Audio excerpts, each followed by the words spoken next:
So before we start with the workshop, I would like you all to know the rules for the workshop. Please do not unmute yourself mid presentation unless asked. Please be careful to keep your audio and video off for a smooth presentation. Put all your queries in the chat box. It will be looked at actively. If you're facing technical issues, inform us in the chat box. Pin the presentation to your screen.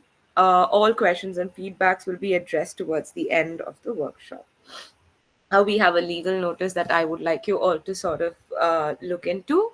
MindTribe has the intellectual property rights of this presentation. This presentation is copyrighted by MindTribe. Video recording of this presentation is not permitted. Taking photos or screenshots of this presentation is not permitted. This presentation has been recorded is going to be recorded, so you all can access it via our YouTube channel, which is MindTribe. Right. So we'll be looking at the introduction, why do people lie, understanding deception, self preservation, and lying, deception's mental health impact, lying and relationships, how that is going to impact our interpersonal relationships, an example from the movies of deception, um, social dynamics of lying, honest communication strategies, case study, and a small activity. Right, to start with, let's just go ahead and have a small icebreaker activity. I want you all to sort of mull over these questions. I'm just going to stay quiet until then. I'm just going to read it out all to you. Just make sure you have like a paper and a pen because you'll have a lot of reflective questions I'll be throwing at you. And I want you all to sort of take the whole week, take it easy breezy, sit down and think about it. And definitely reach out to a professional because deception can be really really overwhelming for a lot of people. So I want you all to sort of sit and think about these questions. But these are all what do you say, yes or no questions. So I would really like it, or I urge you all to sort of actively respond on the chat box. I will not be able to see the chat box because I'm presenting the window. So I would really like it if Muskan could help me with that. She'll be helping you all with it. Do you think lying is sometimes justified? Yes or no? Has lying negatively affected any of your relationships so far? Do you think truth is difficult but ultimately beneficial? I want you all to take like 2 seconds, 3 seconds, think about it, and then drop your answers for the same.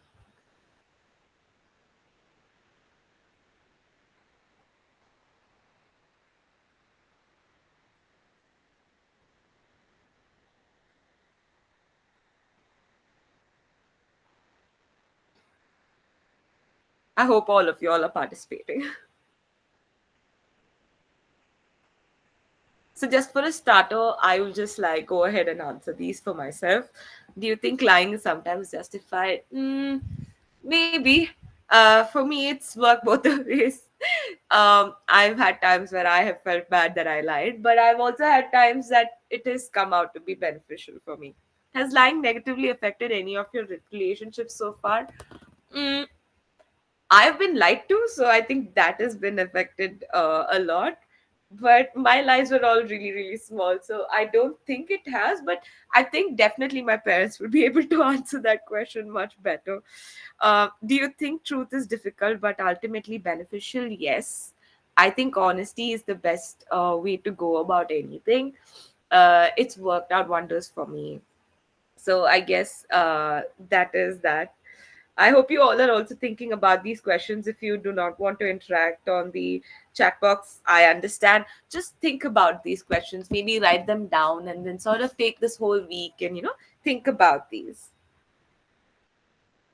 Right, for the introduction, I would like you all to like pay attention to the slide. At the same time, I would also like to explain what this whole concept is and why it is important for you all to, sort of think about these questions. Um, why do we lie even when the truth seems easier? Because a lot of things come into play. One is self-protection, avoiding punishment, or gaining advantage. So these are one of the topmost reasons why people end up lying. Uh, this workshop is going to, sort of help you delve deep into the psychological factors of it, cultural dimensions of it, social dimensions of it, to understand deception much better. I recently, when I took up this topic, is when I realized the overwhelming impact it can have on people and relationship and strategies. I had a fair idea, like you all, like a very fair idea, what I learned from my own life. But I did not know that there were like a lot more to it than what we see, right? So let's just get into it. Let's just start with self-preservation and lying. I have broken it down into three categories. The first one is the evolutionary perspective, and I would like to, throw insight onto this a little more. Humans have been evolved, they've been evolving, right? And evolution, a part of evolution also had lie as a survival mechanism.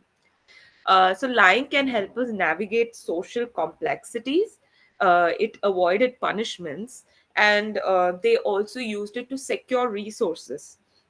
So, according to a research on human evolution, which was very, very interesting, deception has been part of human behavior since early human evolution. So, that was very, very interesting article.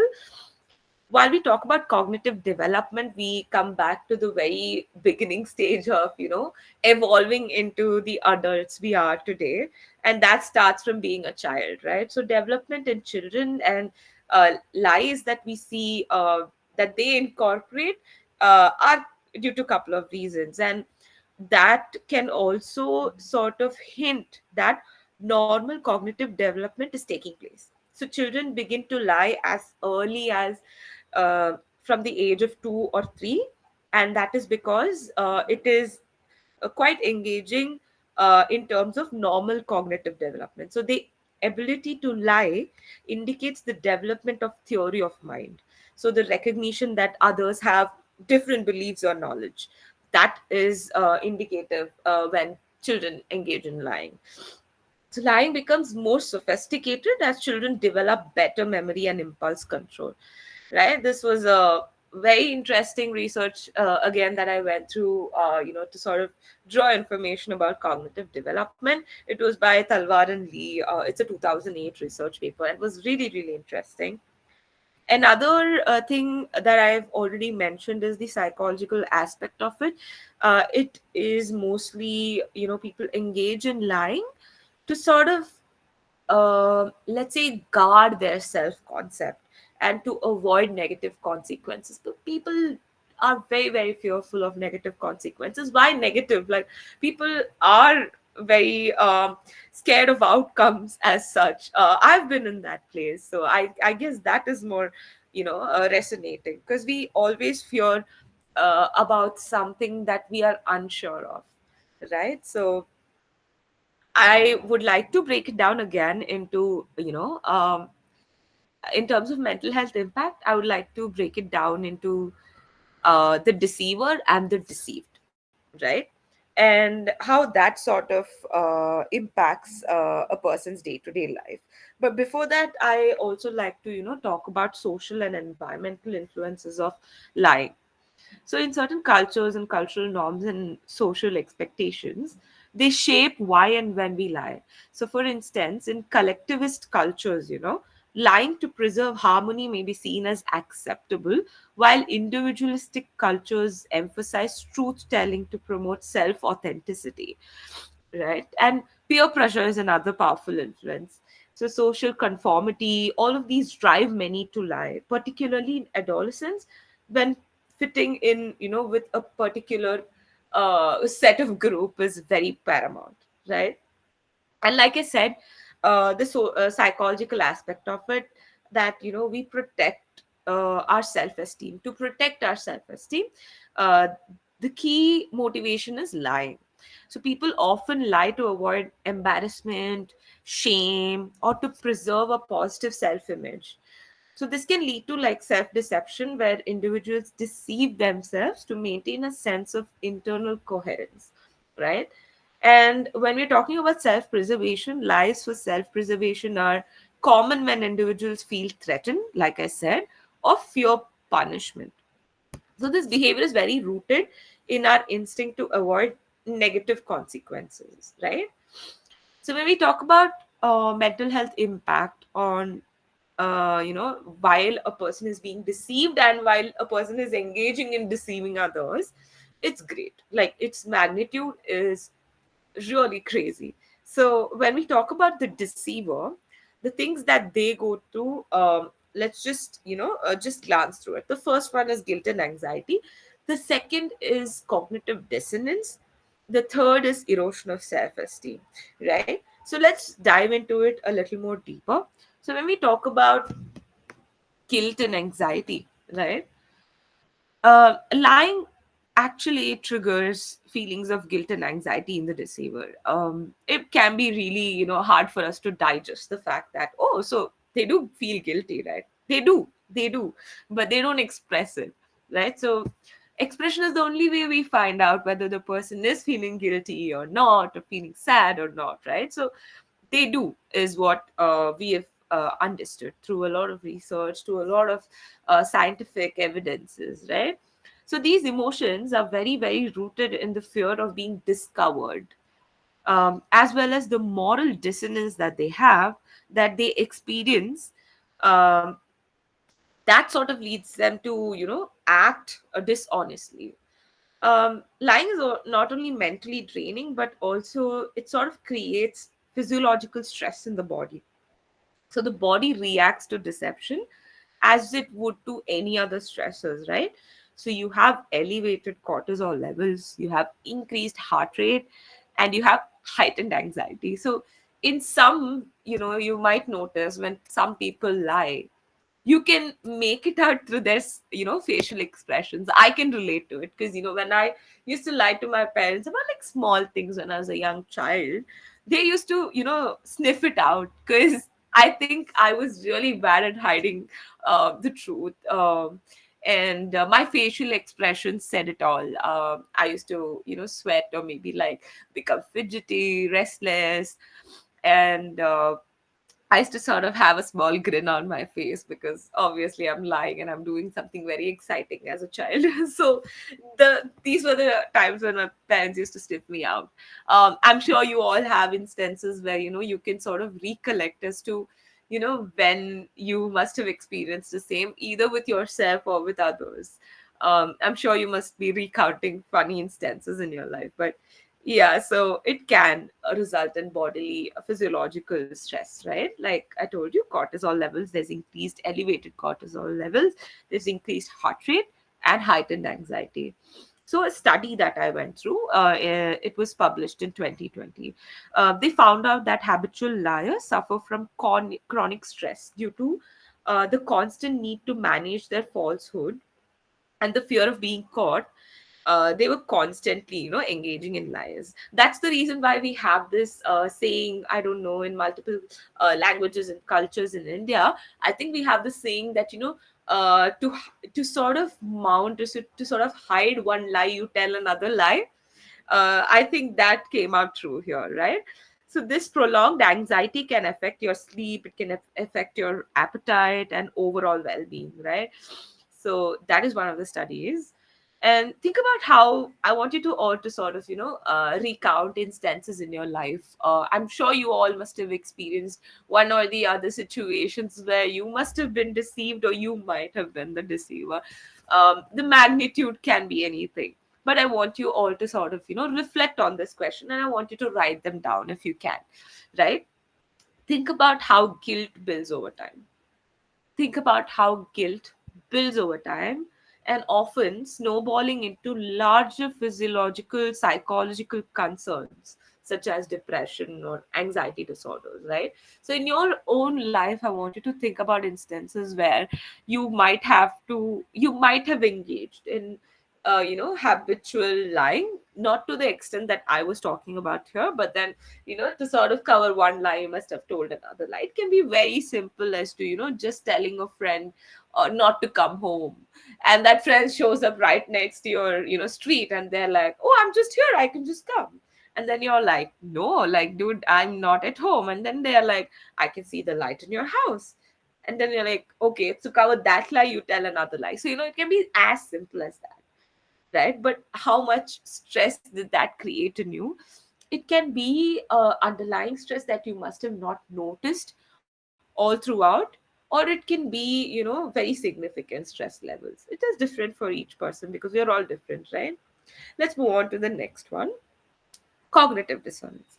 So cognitive dissonance actually occurs when there is a mismatch between a person's actions and their belief system, their value system, right? So that is the dissonance. Dissonance is anything but, difference in the way they behave and the way they and their values or beliefs, right? So in the context of lying, deceivers often hold a personal value or honesty but act in opposition to it. So, this internal conflict that I'm talking about can lead to mental strain and emotional exhaustion, right? So, when you talk about dissonance, it creates like internal tension because the deceiver attempts to reconcile the disparity between their honest self concept and their deceptive behaviors. So, when that is left unresolved, so that when that is left unresolved, this cognitive dissonance leads to emotional distress, and that can push the individual into further lying. So, they justify their actions. So, this cognitive dissonance can sort of tarnish your close relationship. Um, where deceivers can often struggle with the disparity between their love and care for someone and their choice to lie to them. So oftentimes when it's like interpersonal relationships involved, or romantic relationships involved, this is something that we keep saying. It's a repeated pattern, right? Because you don't want to be lied to, or you don't want to lie to your loved one. So I want you all to again sort of, I'm throwing another reflective question for you all. Think about times when, you have justified or they have justified a lie to yourself or themselves to reduce this feeling of guilt. Um, just think about what were the coping mechanisms, or what were some things that you did to sort of, cope with this particular overwhelming feeling. I'm going to give you like 2 minutes, to sort of 2 seconds to sort of like, write the question down or probably think about it. If you want, I'm going to repeat the question again. So reflect on times when they've justified or you have justified a lie to yourself. So, you can reduce the feelings of guilt, right? If you're taking the example that I earlier quoted about a friend, visiting your neighborhood, you can the justification that I might give might be, yeah, I just wanted my personal space and hence I did it, you know and it's justifiable because I don't want anybody to come and take over my personal space. I've just come back from work, so I need that space, right? That can be a justification. I don't know, I think it's a very bad example. I'm not sure if you all are like, resonating with the same. Moving on. Erosion of self-esteem, it's a very alarming thing, yet a very subtle thing. If you notice, we don't realize how our self-esteem slowly erodes, but we only realize it post erosion. It's like soil erosion if you literally think about it. Like, you don't realize it until you notice that plants and trees cannot hold on to the soil anymore. Like, it's so loosened up that they get uprooted. Similarly, we don't realize that, our self-esteem, our self-concept is slowly eroding until the time that we realize we don't have it anymore. It's very scary if you think about it. So this repeated lying can lead to the erosion of self-esteem, self-worth. So the deceivers may begin to see themselves as, untrustworthy, unreliable, morally compromised, etc., etc. So these negative self perception leads to feelings of shame and hopelessness. Uh, when we talk about lying and self deception, it's very intertwined. Like, over time, what happens is deceivers begin to see themselves as lesser or more morally flawed, right? Resulting in a diminished sense of self worth. So the more someone engages in lying, the harder, sorry, the harder it becomes to maintain a positive self image. So contributing to a downward spiral of self-esteem. When you talk about chronic deception, um, it can have profound impact on identity. All right. So individuals engage in lying repeatedly. They become distanced from their true self, causing a growing sense of alienation from their authentic identity. So that's the level of impact it's going to create on your self concept or your identity, slowly, right? um, so it's important to sort of acknowledge that the erosion of self-esteem is a gradual process, like I said. By consistently engaging in deception, individuals might feel an increasing sense of dissonance between their internal self-perception and external actions. So there's, like I said, the slow erosion of your self-concept can actually link back to that cognitive dissonance that we spoke about earlier, right? And as their moral compass sort of shifts, they may also begin to like view themselves as unworthy or incapable or dishonest, um, etc., so which can contribute to other further emotional distresses, right?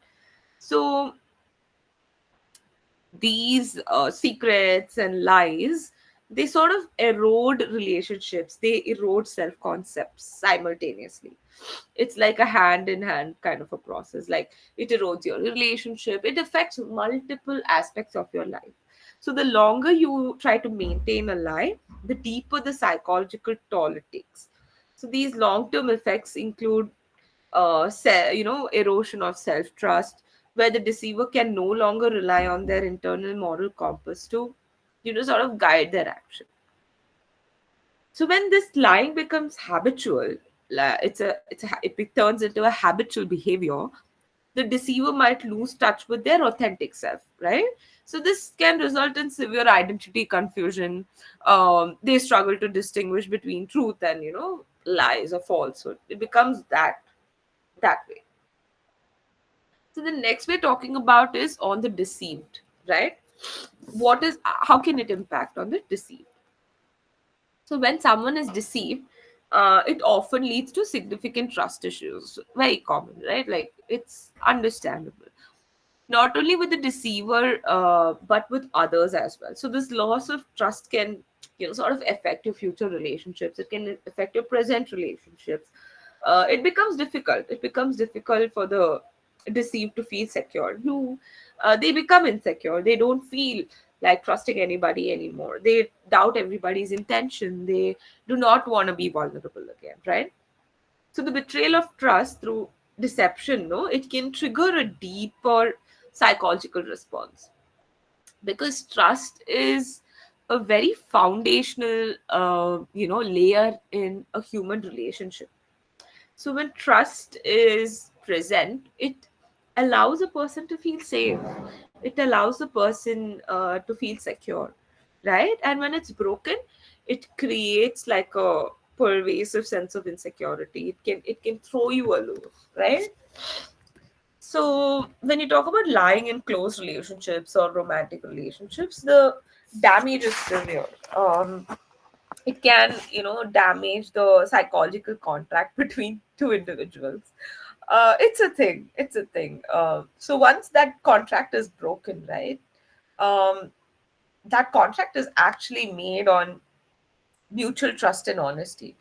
So when, like, you break the contract, uh, you may never fully recover from it.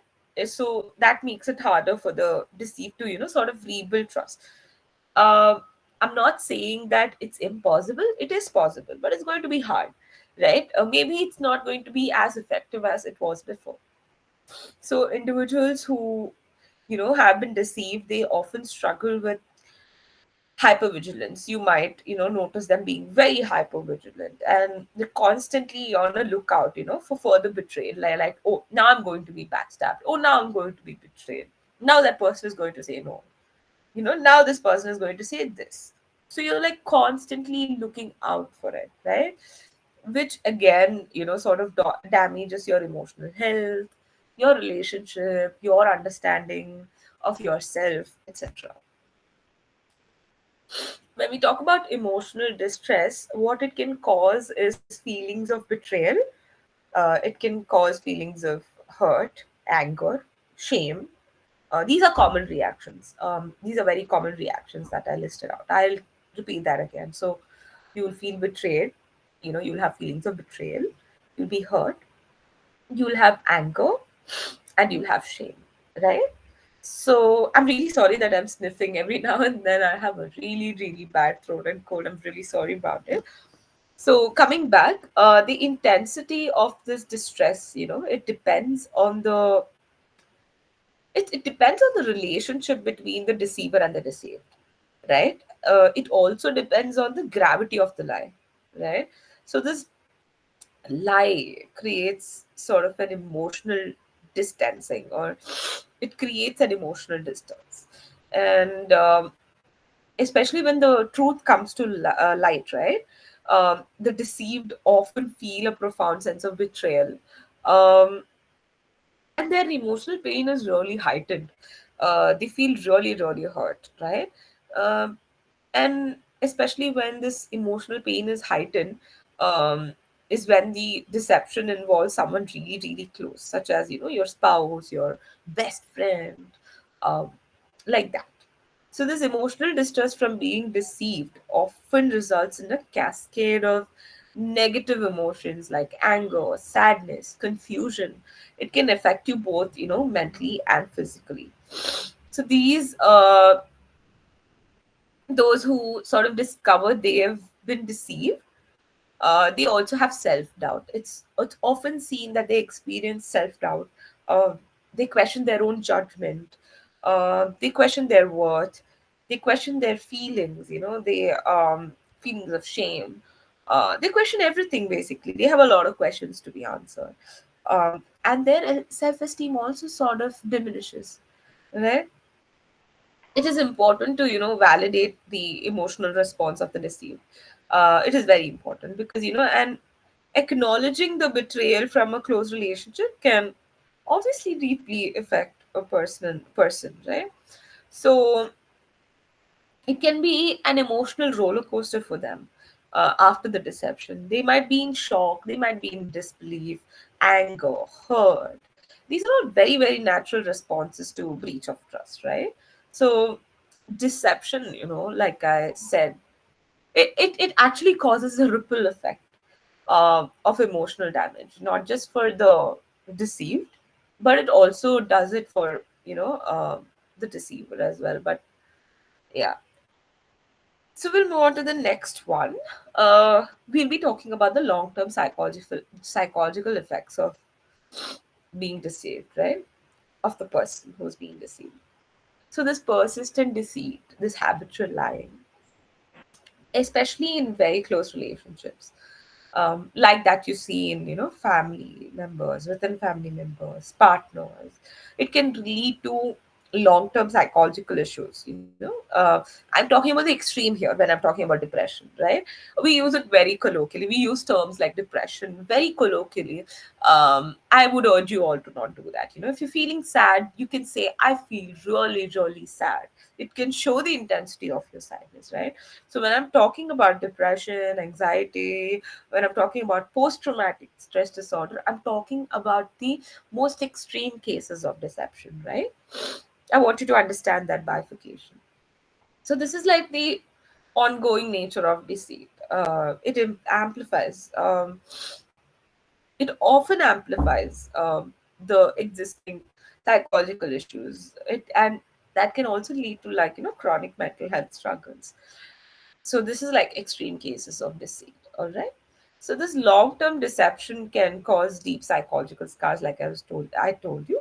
It can include intrusive thoughts as well. It can include avoidance behavior, heightened arousals. For example, you can't relax, you can't sleep effectively, etc., etc. There's also emotional trauma from persistent lying. All right, it can manifest as long-term anxiety. Very, very understandable, right?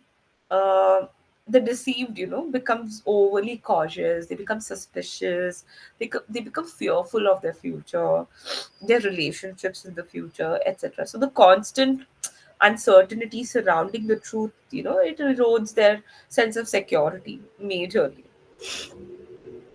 So when you're talking about depression, which is another significant consequence that the deceived might struggle from, it includes, feelings of worthlessness, hopelessness, loss of faith in the relationship, um, and this prolonged sense of loss, not just of the relationship but of their confidence in themselves.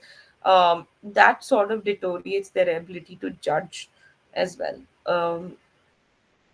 So um, when these feelings are left unresolved, feelings of betrayal, trust issues, they start, you know, affecting your overall mental health. So in severe cases, like I was saying, these emotions can turn into anxiety disorders, depression, PTSD, particularly if the deception occurred over an extended period of time, So it's critical to address these long-term impacts in therapy or group therapies, etc., etc. So working with deceived to rebuild their self-confidence, to establish healthy coping mechanisms, to regain trust is very, very essential. All right, and that can only be done with a third party involved. Right, this third party is not known to both of you, the deceiver and the deceived, because they are coming from a professional background, and they'll be able to better help you without any biases, right? So it's better to seek professional help if you are someone who's been undergoing deceit from a prolonged period of time, right? Okay, before we get into our usual other topics of deception and etc., etc., let's take like a small break and understand what is one-on-one counseling with MindTribe. So we have amazing counselors. We have one-on-one counseling. um, it's very confidential. We have trained therapists, and we always set foot, onto helping our clients gain insights into their thoughts and behaviors and emotions. We also are very solution focused, and in a very problem solving approach towards any of your issues. We address issues like anxiety, stress, and relationships, and our counselors are excellent at addressing these. We have two counselors here with us. One is Mello, who's recording the session, and the other is Muskan and me. We are three of us from the organization. We have other counselors who are like exceptionally good at their work. We also help you set better, achievable goals. One misconception about counseling is that it's only for sick people, but no, it's not just for that. It can better your relationship. It can give you a lot of confidence to be in social gatherings, make new acquaintances, give you more focus and concentration, because obviously all of these symptoms have reduced significantly, right? So it can improve your life overall, the quality of your life overall. And why choose us? Because we have highly talented counselors.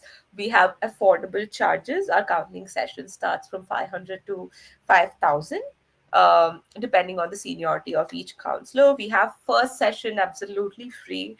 We have affordable packages, which is budget friendly counseling packages. So it's a very good investment. I would vouch for it. Do you have any urgent questions you would like to ask about this? I'm just going to take like 2 seconds and sip some water as we talk, and you can just ask your questions on the chat box, or can unmute and ask anything. It's fine.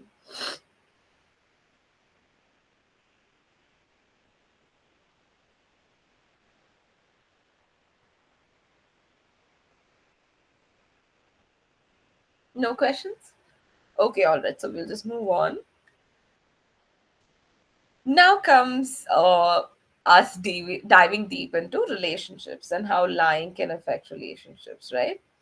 So I would say it fundamentally, like I said, the first opening line is that fundamentally undermines trust in relationship. Like I said, trust is the foundation of any healthy relationship. And lying, regardless of the scale, it chips away that foundation, right? It creates that doubt and insecurity, like I explained earlier. So once this trust is broken, it becomes difficult to restore. um, that obviously leads to a long-term relational damage, right? So trust is built on the assumption of honesty. Even small lies can lead to a breakdown in trust, creating this, emotional gap between two individuals. So when people realize they've been like lied to, they often question the integrity of the entire relationship, which can lead to betrayal and suspicion. So this trust, like I said, it serves as a psychological contract between individuals. It is the psychological contract between individuals, right? So when lie is being introduced into intimate relationship, it violates that contract. So that becomes emotionally unstable. Both of you become emotionally unstable, and that will lead to a certain, uncertain future in your relationship. So, habitual lying within relationships is a key contributor to relational stress. So, the deceived often wonders what else has been hidden from them. That question pops. And this continuous doubt leads to, relational disengagement and emotional withdrawal, slow erosion of trust, etc., etc. So this only occurs when there is like repeated deception. So once this trust is broken, it can lead to like persistent suspicion, increased conflict, emotional distancing, etc. Right? Right. Before we get on to this, I have a couple of more to, sort of help you understand um, about this. So when we talk about chronic lying, right? What is the intensity that we're talking about? What is it that we are looking at? What is it that we would like to address in it, right? Um, I would say the psychological conditions of this chronic lying due to dishonesty, it becomes very, very intense, like, increased anxiety, increased guilt, increased stress. So these conditions are prevalent not only in those being lied to, but also in the liar themselves. Like, I don't want to call liar, but people who have engaged in lying, right? So they experience like a wide range of negative emotions. um, so sometimes what happens is post all of this, after you start, rebuild your relationship and you have new terms and conditions set across, new boundaries, new understanding, whatever. The lying again can trigger body stress response. Um they become very reactive. It serves as a trigger to them. So again, when you're talking about physiological expressions of stress, it can be elevated cortisol levels, increased heart rate, heightened anxiety, hypervigilance, fearing exposure, amplifying stress and anxiety, etc., etc. Right? So, um, like I said, those who habitually lie, right? They've found themselves increasingly isolated. Um, their dishonesty can sort of strain social and personal relationships that can lead to feelings of loneliness, alienation. And this isolation obviously intensifies as and when they go on. So the cycle of deception and withdrawal keeps happening over and over again. All right. So, an example from the movie Bang Bang to explain what white lie is, what harmful lies is. I had a lot of I had a lot of example for movies where deception was involved. I think there's another movie by Tom Hanks called Catch Me If You Can. It's an excellent movie. Leonardo DiCaprio is the hero. It's an amazing movie again. It's about lying and deception and how that's the kind of intensity I'm talking about when it comes to chronic lying, right? So in the plot Bang Bang, like you all must have seen, it's about this dude called Rajveer, played by Hrithik Roshan, and Harleen, played by Katrina Kaif, and they engage in series of adventurous, dangerous journey. And I think Rajveer does not let Katrina, not I think, I'm sure that Rajveer does not let Katrina know that he works for the MI and he is from the intelligence bureau. Um, and Katrina thinks that he's a thief, and he's like a big time thief, and consistently there's engagement in lies in the whole relationship. So when we're talking about cognition, implication of deception and lying, um, you talk about cognitive load. Like, for example, if you think about this movie, Rajvi, keeps constantly lying, and that sort of creates this high cognitive load as he needs to, like, remember and maintain the different stories that he's told her.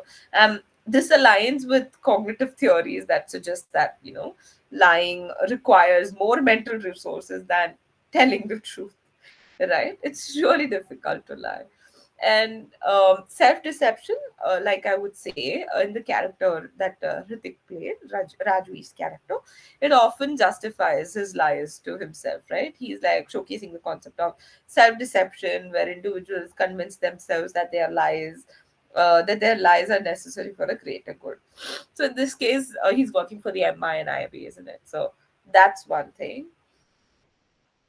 Right.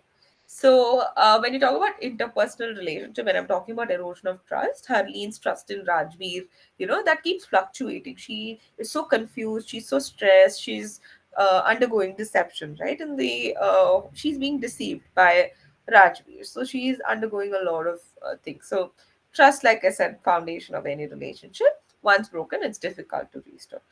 When you talk about restoring trust over time, what Harleen understands is the context and motivation behind Rajveer's lies, right?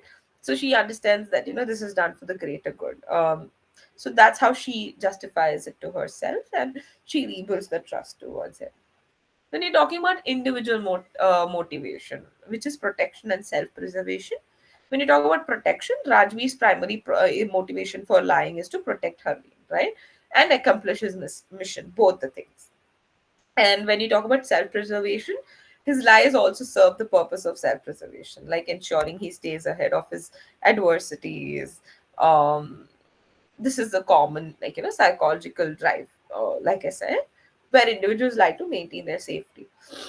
Now, when you talk about white lies, right?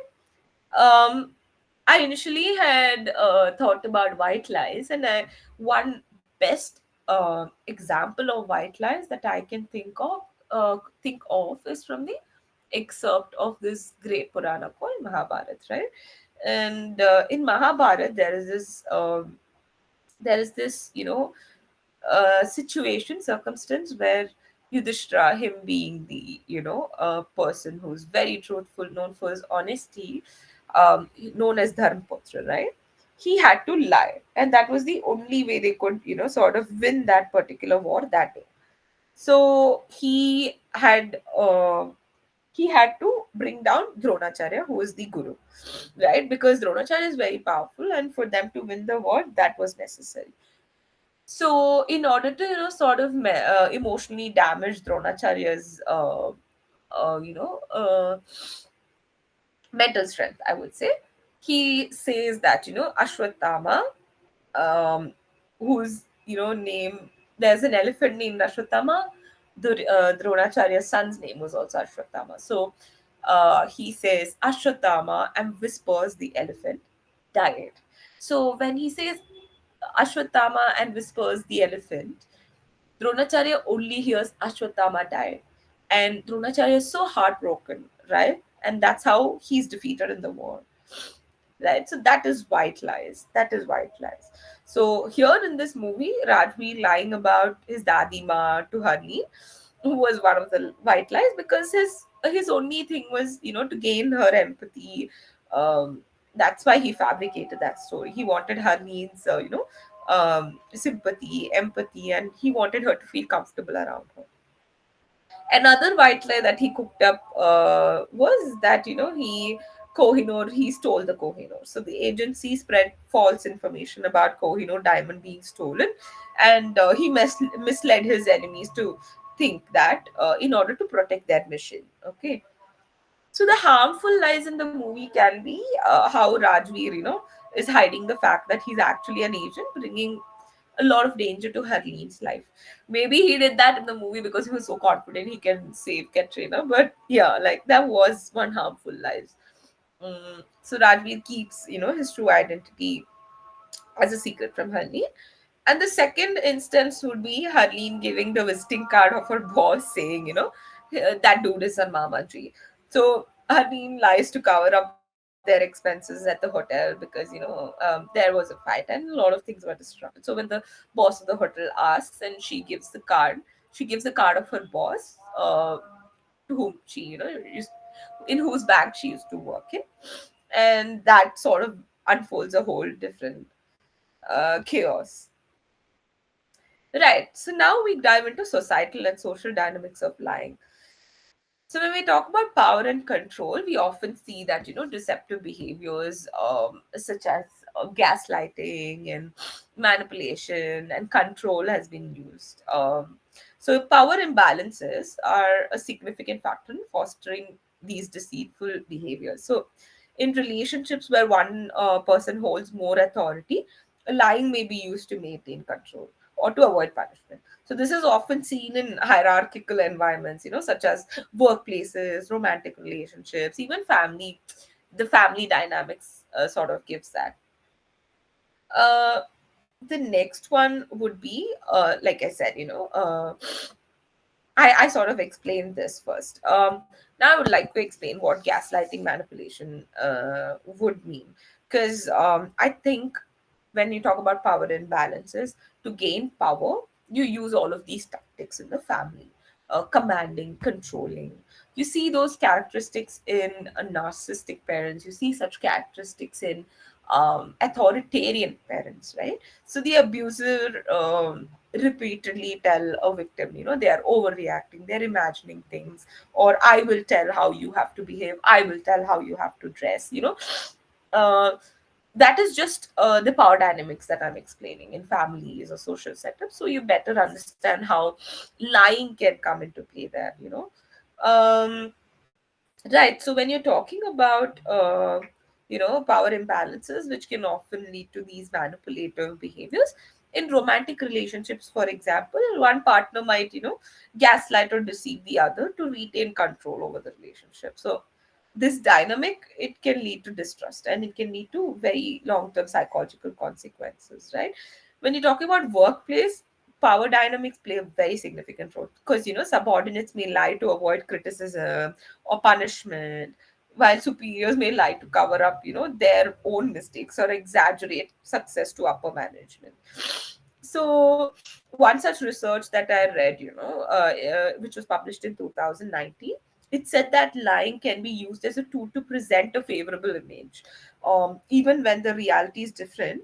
It can lead to, like, distorted perception within organization. So that, when you talk about, again, workplace examples, it can, in professional settings, employees may, fabricate project progress to avoid reprimands, and or superiors might exaggerate results, like I already told you. But this sort of creates a toxic cycle of dishonesty where both of the parties don't feel safe enough to communicate truthfully to each other, right? um, when we talk about cultural norms and expectations, those play a very significant role in constituting acceptable life. So in some cultures, avoiding conflict or sort of preserving social harmony, that can be justified. That lies can be justified, and it is considered to be white lies or half truth.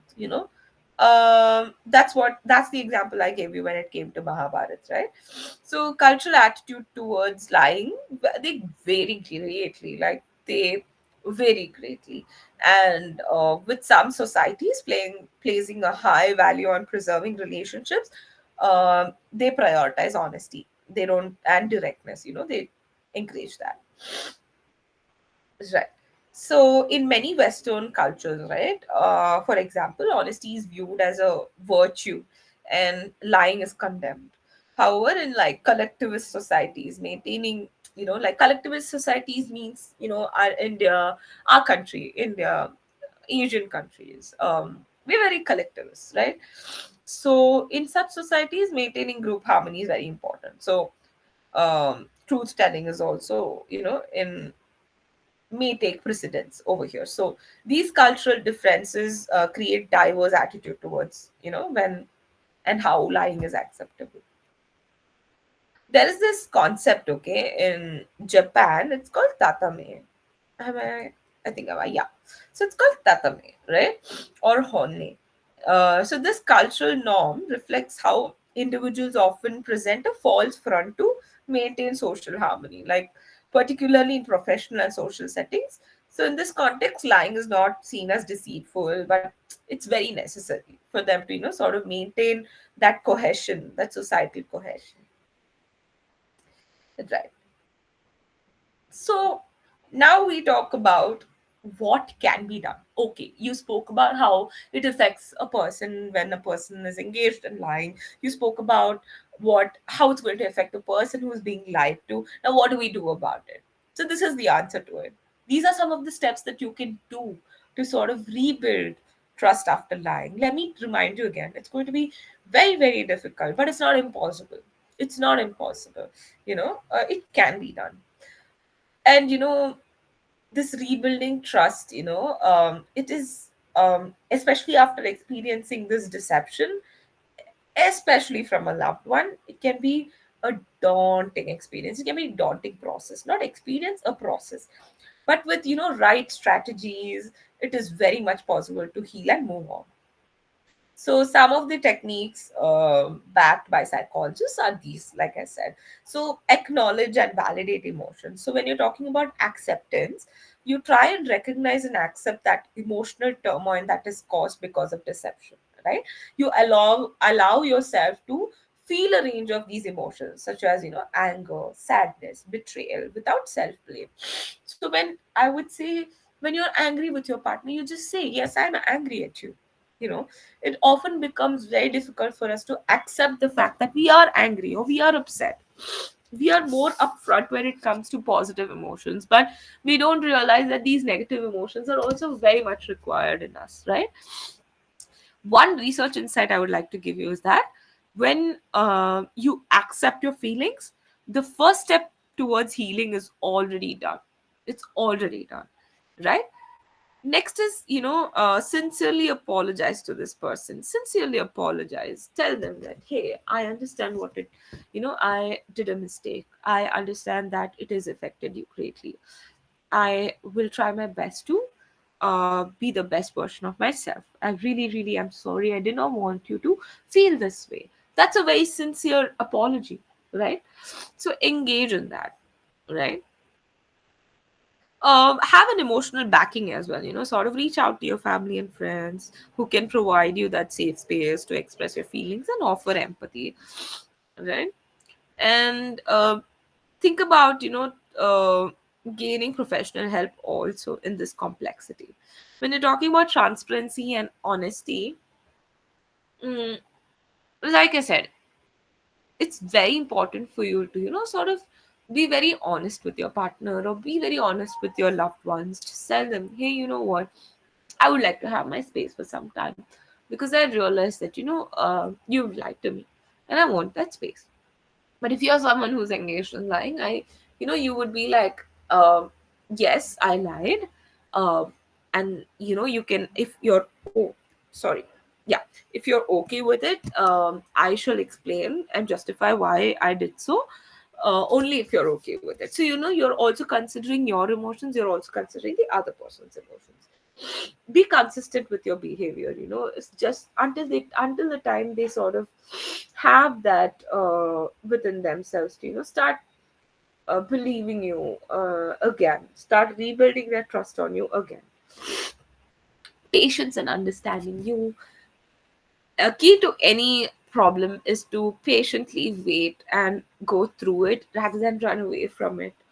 The only way out is through it. I keep telling this, and it's a mantra. The only way out is through it. So patience is one key factor that needs attention to, and understanding the fact that the necessity of being understood by the other person and by yourself, like, the other person understanding you and you understanding the other person is very, very important. So understanding is one such thing that needs to be brought into the picture. Next is seek professional help. You, like I said, there's going to be another unbiased professional who can help you through all of this much, much better. Take responsibility for the change. Yes, this happened, and that's the reason why it's resulted in this. I cannot get it back to how it used to be, but I can definitely put in work to make it much better next, right? You've got an opportunity to do the learning, you've got an opportunity to unlearn, you've got an opportunity to rebuild everything from scratch. It's going to be a little tiresome, let's accept that, but it's definitely going to be rewarding, right? Take responsibility for the change. Start taking responsibility for the change. Rebuild confidence. um it's going to take some time, but often, talking about your feelings, talking, having honest communication, telling the person you feel this way, that person telling you that they feel this way, slowly sort of moves towards rebuilding confidence. The moment your foundation is back again, slowly you're rebuilding the foundation, your confidence also simultaneously builds in. Show commitment to the relationship. Be committed, if that's what you want, right? And forgiveness and moving forward. That's a very nice thing. I don't know if you guys have attended the workshop called Art of Letting Go. It was an amazing workshop by one of our psychologists, and that's all about trying to, oopsie, yeah, trying to forgive the deceiver, or to free yourself from the burden of negative emotions. But don't forget the betrayal. It happened. What have you learned from it? That's more important. Learn from the experience to prevent future occurrences, right? And forgiveness in your personal journey, it gives you, it aids to a lot of emotional stability, a lot of healing, right? It helps you let go of that resentment and anger towards this person also. um right. Yeah, acknowledge and validate emotions. Like I said, I've already covered that part. Seek support, like I already said. Set clear personal boundaries, right? If you want that time for yourself for some time of the day, you can always communicate with that person, right? Clearly communicate your needs and boundaries in relationship, because that prevents your, happening, future deceit happening. So be consistent with enforcing these boundaries as well. Expect and respect that boundary set by others, to build foundation of this mutual trust and honesty. And by doing so, it becomes very aiding to your healthy relationship. It aids your healthy relationship. It also protects you from any future disruptions. Develop emotional awareness. Regularly check in with your feelings to understand your emotional response and triggers. Seek therapy that can help you a lot to bring in a lot of emotional awareness. Mindfulness practices, please engage in them. uh, if you're someone who lights the diya, or if you're someone who prays, best time to bring in mindfulness. If you're not someone who prays, just close your eyes, sit in a comfortable position, tune into yourself, just keep quiet, just stay. Oftentimes we understand meditation the wrong way. It's all, we think that it's all about putting a full stop to your thoughts. Let me tell you, your brain is working 24 by 7 even when you're sleeping, right? Only different parts of the brain work. uh, so what needs to be done in meditation is to let the thoughts flow. Let the thoughts flow, acknowledge them, and let them go. Let them go. All right. um it's because, this whole concept of emotional awareness, it improves communication and it reduces the likelihood of deception, right? Practice forgiveness but not forgetfulness. Engage in self-care activities. Strengthen support networks. Learn to trust again gradually. These are some of the steps that can definitely help you. There's a case study. I'm not sure if we can cover that, but we can just go through it very quickly because time constraints. It's already 1 o'clock, but I'll just read them through. Janaki and Mahesh have been married for 10 years. Recently, Janaki discovered that Mahesh had been lying about his financial situation. Mahesh had accumulated significant debt from gambling, which he hid from Janaki out of fear of disappointment and judgment. The discovery led to a major conflict, and Janaki felt deeply betrayed. This is the scenario. Now, Janaki's perspective is, Janaki acknowledges her feelings of betrayal. That's the only way out, right? She acknowledges them. She acknowledges her feelings of betrayal and anger and sadness. She understands that these emotions are normal reactions to Mahesh's deception. So, Janaki's actions, Janaki reaches out to close friends and family for emotional support. She also considers joining a support group for, people who have experienced betrayal. And Janaki starts setting boundaries. She starts setting clear cut boundaries regarding financial transparency. She insists on having open access to all financial accounts. She regularly discusses about their financial status. And her approach would be, she regularly checks in with her emotions and discusses it with Mahesh. She's like, I feel like this, I feel like that, that is much understanding instead of criticizing, pinpointing or bogging the other person down. Because the other person has understood that they have engaged in a wrong doing. So Janaki's journey works on forgiving Mark as part of her healing process. She understands that forgiveness is about letting go of the resentment and not forgetting the betrayal. Janaki engages in activities that promote her well-being, such as yoga, journaling, spending time with friends. She also ensures that physical and mental health is intact and healthy. While we talk about Mahesh's perspective, he acknowledges that the guilt and remorse for hiding the truth is there, and that emotional has impacted Janaki a lot. So he starts seeking counseling to understand his behavior and get support addressing issues of gambling and etc. So they both agree on couples counseling. Mahesh agrees to get these boundaries set, and agrees to these boundaries, and he sets his own boundaries, like seeking help for his gambling addiction, maintaining honesty in his communication, etc. And he also engages in mindfulness activities. He stays in the present and he's very attentive. He's also improving his emotional awareness and communication. uh, like Mahesh acknowledges the need for Janaki to remember the betrayal, to he acknowledges that he understands that it's not very easy to move on from such a situation. So to prevent future occurrences he focuses on demonstrating consistent honesty and reliability. While you talk about self-care, he is also including exercises, yoga, etc., to de-stress himself. So what happens eventually? They gradually build trust. So she starts trusting Mahesh slowly. Low risk situations are there, and they manage minor expenses. Over time, Mahesh demonstrates consistent, trustworthy behavior. Janaki gradually extends trust to more significant aspects of their relationship. So in the therapy session, both of them sort of attend therapy sessions, and they focus on building uh, trust in all of it.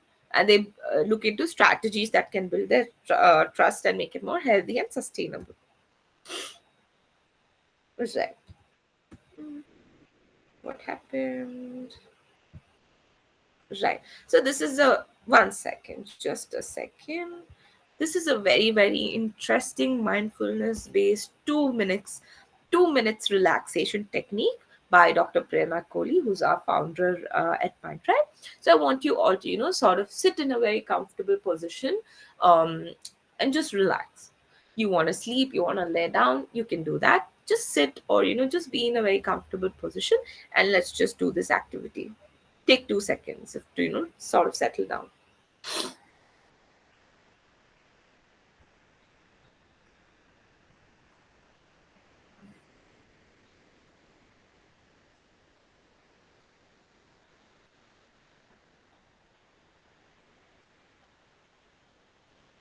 Right, I'm going to start this mindfulness based activity.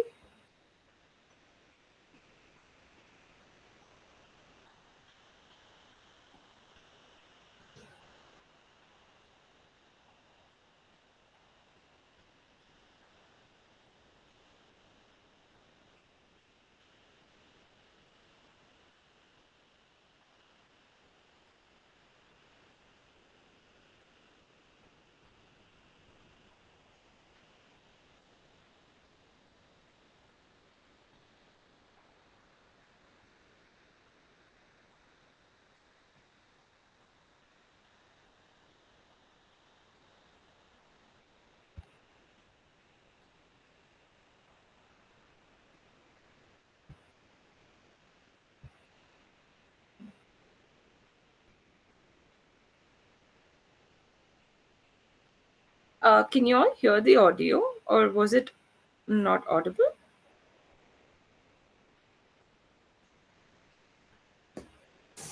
It was not audible, Nivedita.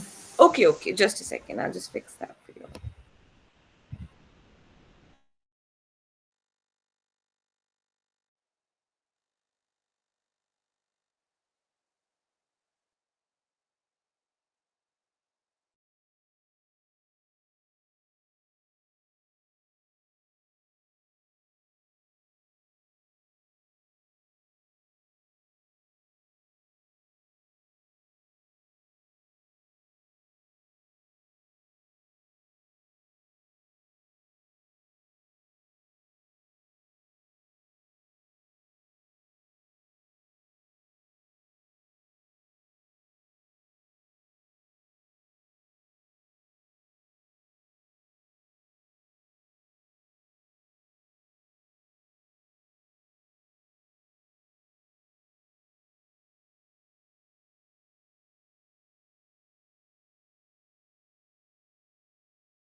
All right. I think I shall share the link to the meditation um, on the WhatsApp group, because I think there's some technical glitch here.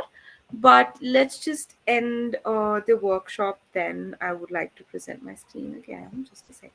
Yeah. It's an amazing meditation, mindfulness practice. I would urge you all to try it. Right. So, thank you for attending today's workshop. It really meant a lot to me. I did see a lot of participation. Is there anything that you would like to clear? Any doubts? Any clarifications? I'd be happy to address them. I would be happy to do that for you. um, I would urge you all, if you've been a victim of deceit, I would urge you all to take up therapy from MindTribe, or anybody from MindTribe for that matter. We have excellent counselors. You can always reach out to us. Both of our contacts are here. You can go to the website and log in, create your own profile, and then book sessions with any of the counselors there. It's going to definitely improve the quality of your life. Thank you so much. I'll be addressing any doubts or clarifications. I'm going to stop presenting.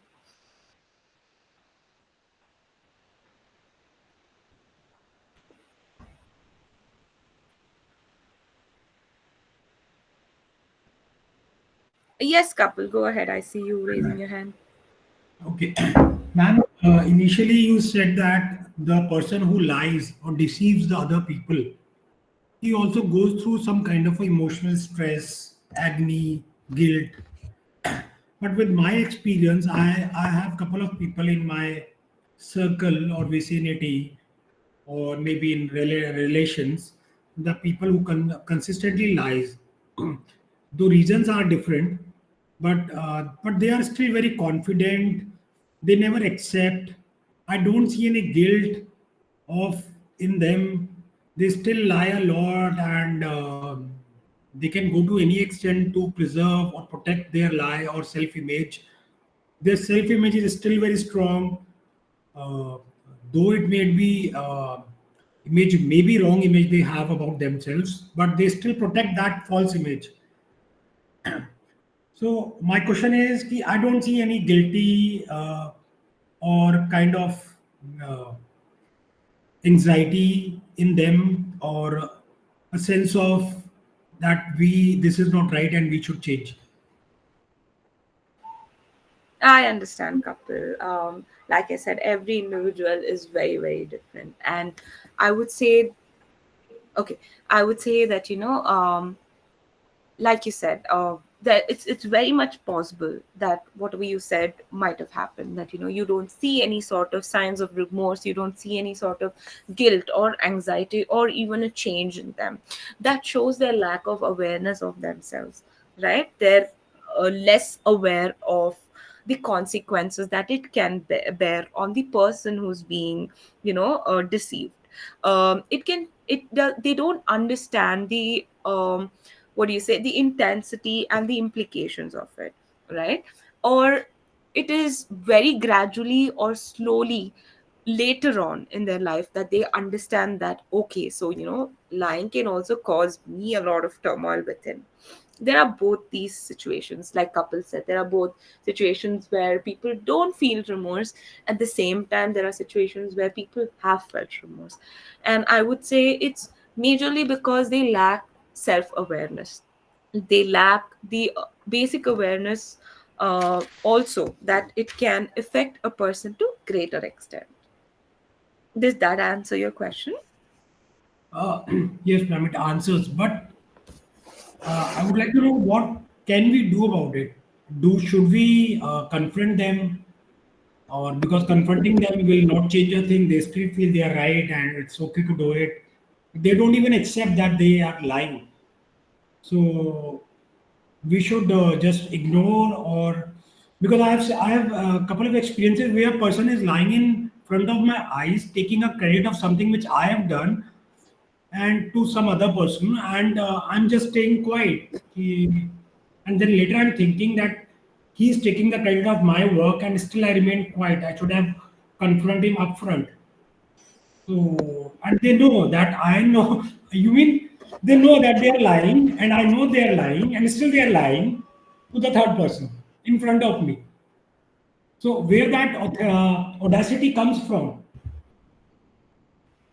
Right, I understand, and I understand how much of this, For distress. example, we can take an example of some corporate life, Mm-hmm. that you have done some work and your colleague of yours is taking the credit from your boss, and you know he is taking the credit, and sometimes you still don't do anything about it. Mm-hmm. So, yeah. I understand that, like I was saying, that it has caused you a lot of emotional distress. It has caused you a lot of confusion within yourself.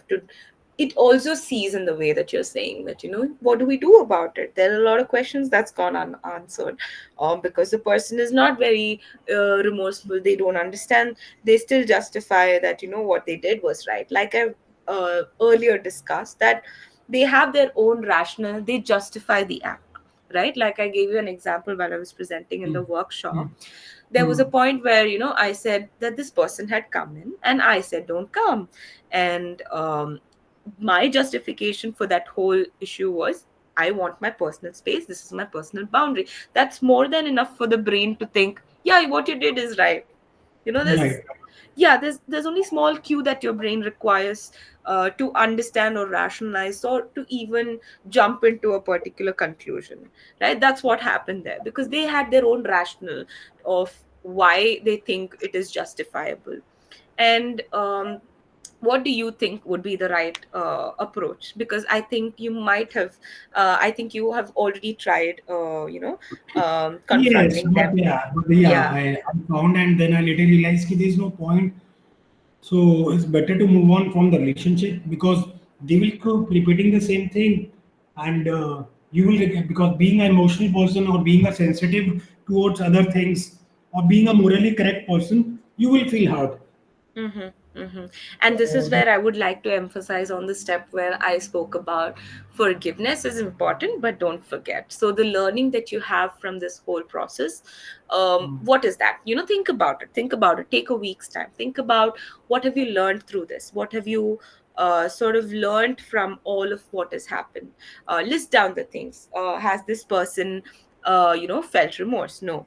mm, How is that affecting me? Like, break down each and every question in your mind and think about situations that you've previously been in. And I think that could throw a lot of insight, and definitely you'll reach a point where you'll be able to forgive them for what they've done, but not forget the learnings that you've taken from this whole episode, right? That can create a lot of even enough evidences for you to convince your mind and to rationalize that, give you yourself a justification mm, that this has happened and this is how I'm mm. dealing with it right now. It gives a lot of Right. inner peace, right? One more question, ma'am. I have two friends who very early in life, uh, like one was deceived very early in life for 10,000 rupees, Mm-hmm. and from that point he made it a like a point that I will not give money to anybody. right? Mm-hmm. There's another friend of mine who also learned lesson at the age of 18. Mm-hmm.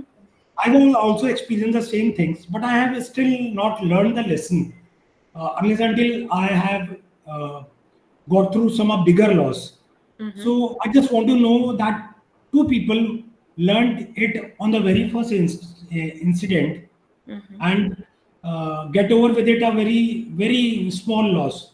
Mm-hmm. And a person like me who experiences multiple times and I still trust people, Mm-hmm. and I think, Joe, the point you mentioned earlier that once you are deceived, you become more critical or maybe more Are you uh, looking for the word hypervigilant?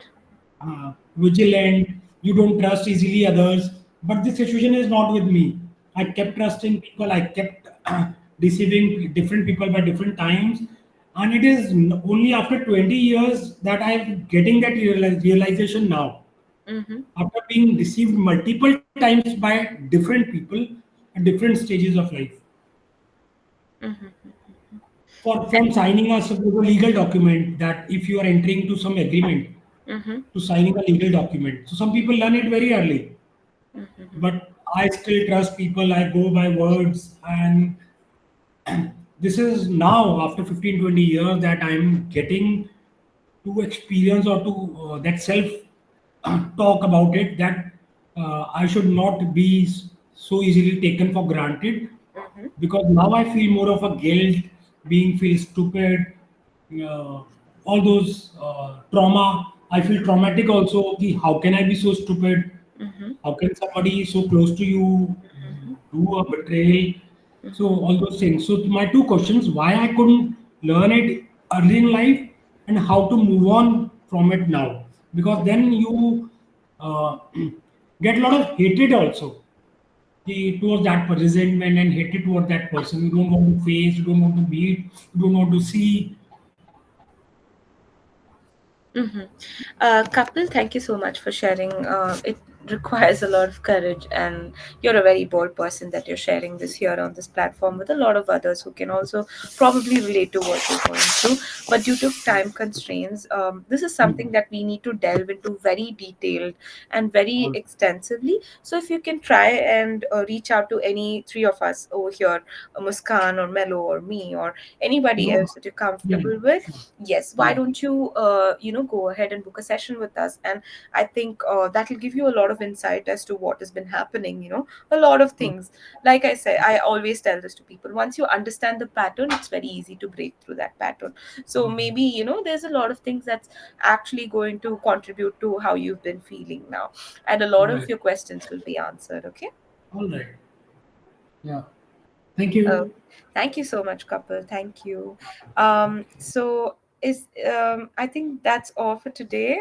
Thank you so much for being part of this workshop, guys. And if there's anything, please reach out to us. All three of us are here at MindTribe, and we have amazing counselors as well. Thank you so much. Lovely talking to you all. Thank you, and same here.